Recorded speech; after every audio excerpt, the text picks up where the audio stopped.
Estamos de volta agora à nossa aula de número 54, na sequência geral do curso, ou 10ª aula do módulo de normas de circulação. Vamos lá? Vamos falar agora sobre o uso de luzes e buzina nos veículos. Começar então falando sobre a buzina. A buzina pode ser utilizada desde que em toques breves e de maneira não sucessiva nas seguintes situações. Observem, toques breves e de maneira não sucessiva, ou seja, não pode utilizar a buzina de forma prolongada, ou mesmo que em toques breves, ela também não pode ser utilizada de maneira sucessiva, e a pessoa fica dando breves toques, mas consecutivamente. Também não pode. Ela só pode ser utilizada em toques breves de maneira não sucessiva nas seguintes situações. Apenas duas situações permitem a utilização da buzina. Ela pode ser utilizada como advertência para alertar sobre riscos de acidente, alertar qualquer outro usuário da via, né? Quando diz na iminência de acidente, é sobre o risco da ocorrência de acidente. Exemplo, um veículo que esteja saindo da garagem de marcha ré, sem estar visualizando a pista, corre o risco de ele entrar na frente do condutor, né, que está passando aqui na pista. Então, o que ele pode fazer? Ele pode acionar aí a buzina, dar 1, 2 toques na buzina para alertar esse condutor que está saindo da garagem. Ou mesmo quando vai passar por uma bicicleta, ou qualquer situação que o condutor entenda que oferece risco de acidente. E a segunda situação onde a buzina pode ser utilizada é nas vias rurais. Observem que a norma foi enfática ao dizer vias rurais, ou seja, fora do perímetro urbano, quando tiver a intenção de ultrapassar outro veículo. Vejam, buzina para cumprimentar as pessoas, errado. Buzina para chamar as pessoas, é muito comum a gente ver pessoas pararem o carro na porta da casa de alguém e buzinar com a intenção de chamar essa pessoa. Também está errado. Lembrando que a buzina também não pode ser utilizada entre as 22 horas da noite e 6 horas da manhã, certo? E também não deve ser utilizada em frente a hospitais, casas de saúde, repartições públicas ou qualquer outro local que possa perturbar o sossego público. A desobediência a essa norma caracteriza uma infração leve, ok? Falamos então da buzina, continuando aí. Vamos falar agora sobre as luzes, né? Luzes, a começar falando pelo farol. O farol pode ser baixo, né? Conforme aqui, ou alto. Vamos entender o seguinte: todo veículo à noite precisa acender os faróis. Não é permitida a circulação de veículo durante a noite sem que os faróis estejam acesos. É comum a gente ver pessoas acendendo somente as luzes de posição, que são faroletes e lanternas traseiras, enquanto transitam dentro de perímetro urbano, alegando que são vias iluminadas, portanto não há necessidade de acender os faróis. É um procedimento errado, uma conduta errada que caracteriza infração de trânsito passível de multa. Tá ok? Então vejam, à noite todos são obrigados a acender os faróis. Farol baixo, obrigatório durante a noite para todos os veículos quando em vias com iluminação.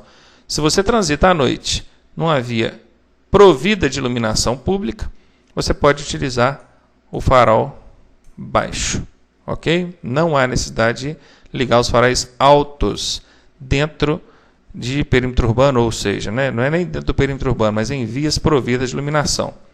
E o farol alto deve ser utilizado, ou seja, ele é obrigatório durante a noite para todos os veículos quando em vias sem iluminação pública ou desprovidas de iluminação pública. Tá legal? Pegaram aí em relação ao farol à noite? Continuando. E farol durante o dia? Existe alguma circunstância onde eu seja obrigado a utilizar os faróis durante o dia? Vejam, qualquer situação que envolva obrigatoriedade regulamentada em sinalização já vai te obrigar a utilizar os faróis. Procure entender isso. Se existe uma sinalização obrigando você a acender os faróis, pronto, você é obrigado a acender os faróis. Por quê? Porque a sinalização de trânsito ela prevalece sobre qualquer norma de circulação. E nós estamos falando de normas, correto? Portanto, se a sinalização obriga, indiscutivelmente a gente vai ter que acender os faróis. Mas normalmente isso não é comum, tá? Sinalização obrigando a acender os faróis do dia não é procedimento comum. Fora isso, é bom a gente entender que é obrigatório o uso do farol baixo, tá? Para os veículos de transporte coletivo. Quem são os veículos de transporte coletivo? Aqui nós temos um exemplo, né? Transporte coletivo é o veículo destinado ao transporte de 10 ou mais pessoas. E também os ciclos motorizados. Aqui nós temos o exemplo de um ciclo motorizado. Claro que a motocicleta é um tipo, né? Pode ser também triciclos, motonetas, ciclomotores. Todo tipo de ciclo motorizado precisa transitar com os faróis acesos durante o dia. E os demais veículos precisam acender os faróis durante o dia? Não. Somente quando estiverem passando dentro de túneis. Olha, nos túneis, todos os veículos devem utilizar o farol baixo durante o dia. Tá ok? Todos. Observe que aqui todos os veículos estão com o farol aceso dentro do túnel. Correto? Só repassando aí, durante o dia, quem precisa andar com os faróis acesos? Veículos de transporte coletivo e motocicletas. Os demais veículos só vão acender o farol durante o dia, ou os faróis durante o dia, se a sinalização obrigar, ou se estiverem passando dentro de túneis. Tá ok? Continuando. A troca de luz baixa e alta de forma intermitente só poderá ser utilizada para troca de luz baixa e alta. É a situação onde o condutor pisca os faróis para o outro condutor que vem no sentido contrário. Como é que funciona isso?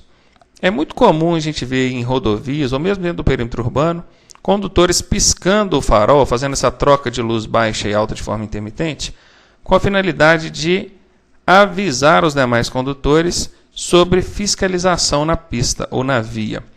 Observem, esse tipo de procedimento caracteriza infração de trânsito, tá?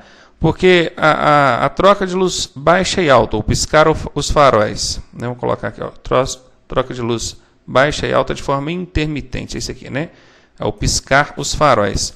Só pode ser utilizada em duas circunstâncias: advertir outros condutores sobre circunstâncias perigosas na pista ou indicar a intenção de ultrapassar um veículo que esteja à sua frente. O veículo que o precede é o veículo que está à sua frente. Somente nessas duas circunstâncias é permitida a utilização da troca de luz baixa e alta de forma intermitente.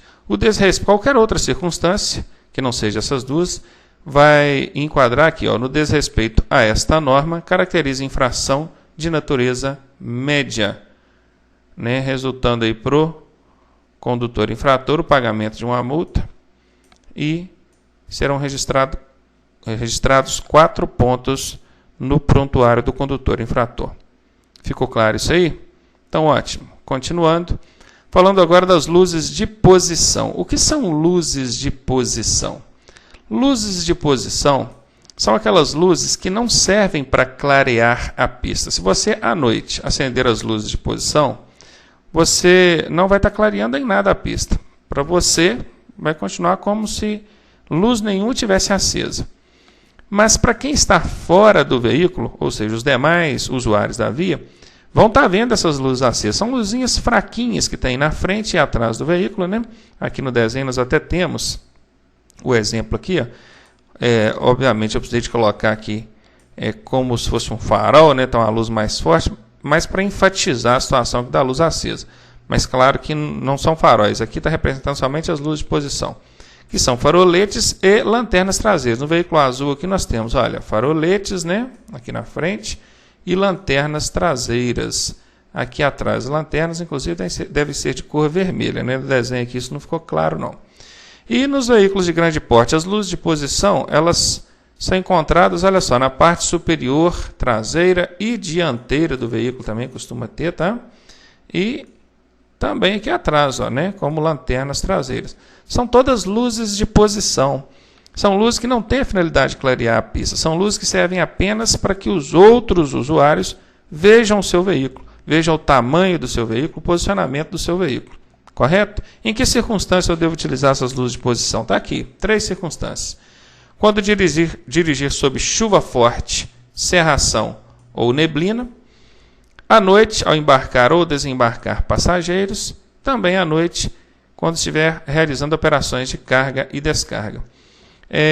Aqui, né, no primeiro caso, dirigir sob chuva forte, cerração, neblina. Eu sei que tem muita gente que vai pensar assim, mas eu não teria que acender os faróis quando estiver dirigindo sob chuva forte, cerração ou neblina?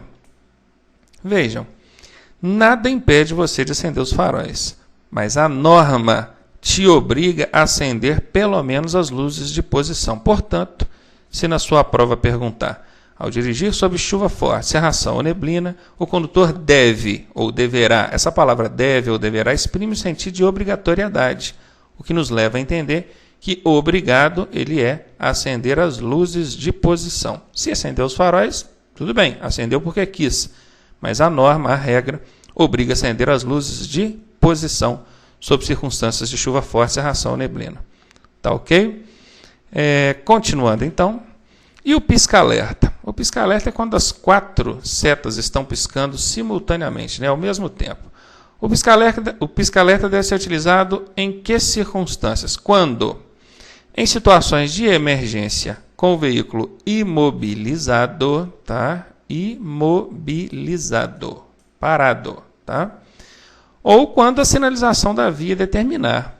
É muito comum a gente ver em áreas de estacionamento, às vezes regulamentado até para farmácia, né? Escrito lá, estacionamento regulamentado, tempo máximo 10 minutos, manter o pisca-alerta ligado. Vejam, a sinalização determinou que o pisca-alerta fosse mantido ligado.